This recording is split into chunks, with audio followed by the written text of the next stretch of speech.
Super excited today. Erin Longmoon has agreed to join me to play the Guess Your Productivity Bottleneck in 3 questions or less. And Erin owns Zephyr Recruiting, where they find the unique fit employees for your business. Thank you for coming on, Erin. I am so excited. This is like the guess your weight thing at the, at the right? But way less embarrassing. And way less embarrassing. Exactly. All right. So here's my question for you. When it comes to getting things done in your day, this is question number 1. Okay. What do you feel is the biggest challenge that you face when you're trying to get things done? Knowing what I should focus on. Okay. Tell me more. That does not count as a question. I'm just asking for clarification for those of you counting at home. That's totally fair. My list is very long as the CEO of my business, right? I could be focusing my energies on all sorts of things and really knowing each day where I should put that energy, which items on my to-do list really should be the things I should focus on, connecting those to, which ones are really going to drive my business forward, that kind of stuff. It's just this is my biggest struggle is every day I'm like, out of the 100 things I could be doing, what should I be doing? What really And has this always been a challenge for you? No. So question 2. So tell me more. Okay. So it has not been, I can't really put my finger on, but certainly within the last year and a half or so as my business. So we're relatively startup. We just surpassed our 3rd year. And the first, year and a half or so was just getting started. And I kind of just knew what I needed to do to get the ball rolling. And then the ball rolled and we sort of exploded in 2019. And then it was rapid fire stuff just coming at me, right? Like a fire hose. Now all of a sudden we need real marketing. We need sales. We need processes. We need this. We need that. We need to build the team. We need to hire. We need to do all these different things. So it was just, just so much coming. So I'd say within the last year and a half is when this became a problem. Okay. For me. Yeah. And what's your, have you read Clockwork? I have. Okay. What's your QBR? Oh my gosh, now you have to remind me. It's been a while. My QBR. So Queen Bee role, zone of genius. What's that thing that's you? Yeah, the real thing that's me is the visionary person who creates the unique solutions to our problems and to our clients' problems. So I tend to be the visionary, the one way up here who, is solving the big problems. And as a follow-up to that question, because I know I'm on my 3rd, but I'm following it up. ABC, right? Right? How much time do you spend as the visionary versus how much time do you spend as the implementer? Oh, right. Or like the taskmaster or whatever. Okay, that is such a good question. I feel like I have to qualify that a little bit with a question. So I spend a lot of my personal and in-between time being the visionary. I spend 0 time, active work time, being the visionary. So I think that's maybe my answer. Okay. So do you know what I mean? Like, I don't know, when I'm showering is when I do it, or when I'm working out, or when I'm going for the walk with the dog, or but I never sit down at my desk and do visionary work. Okay.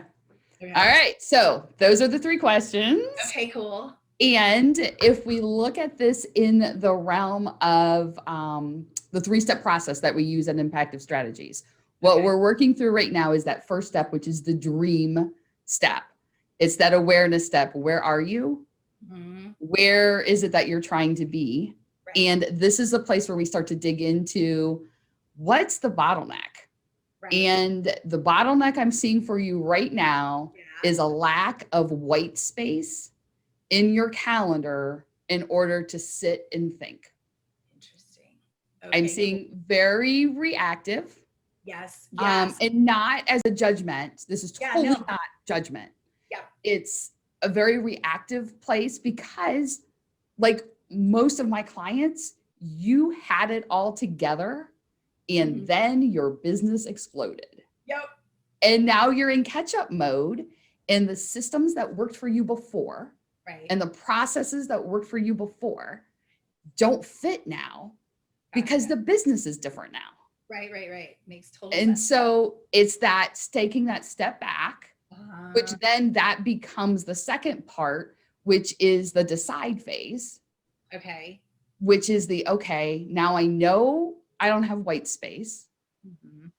I need to create white space. Right. What are the things I want to put in that white space? What needs to change in order to get that white space? And then it moves into the design phase, which is how do I do that in a way that doesn't rely on willpower? Yeah. Like, what are the pieces I do? So, what I'm seeing is with white space, you have the time to be the visionary to Right. say what processes work, what Mhm. processes need tweaked, because you have an amazing process right now for finding the unique fit clients. We do, or that employees. Yeah, we do. Or We do. unique, oh my God, I did it. Unique fit employees. Yeah. You got Like it. You got it. you have that.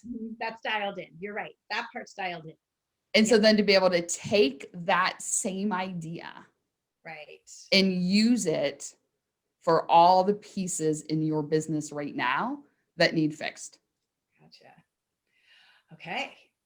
That sounds awesome. I think you're totally on it. I think you're absolutely right. I think you're absolutely right. Because even if I fit it in a little bit here, a little bit there, I never got to fully flesh out the idea because I'm also not in front of my whiteboard, which I love, or, not in front of a notebook. I mean, I can't write anything down in the shower. Sometimes I tell Alexa my ideas just so I can try to not lose them, but that's not efficient. So yeah. I see exactly what you're saying. And you're getting little pieces of the ideas, though, just as an aside, they do make waterproof whiteboards for in the shower. No way. I'm not advocating not creating like decent sized white space, but if I have a client that has that in his shower. Yeah. Oh my gosh, that is so great. And I guess technically you could write it on the door if you can get it in that section that doesn't get slammed by the Right. water, right? Oh, that's Right. funny. Yeah. Cause I'll just say over and over in my head, like what it is that I thought of while I was in there. And I was like, Yeah. just get the thing to write on. Like, why Right. am I doing that? All right. So there we go. So thank you for being a contestant. And here's what's awesome. Your prize is Yeah. the new awareness that you have around your productivity bottleneck. Huge. That's huge. And for those of you who are listening in and watching, if you want to be the next contestant on Guess Your Productivity Bottleneck in 3 questions or less, feel free, reach out and book a slot. You just go to impactivestrategies.as.me, jump into that 20-minute slot, and you can be a contestant too.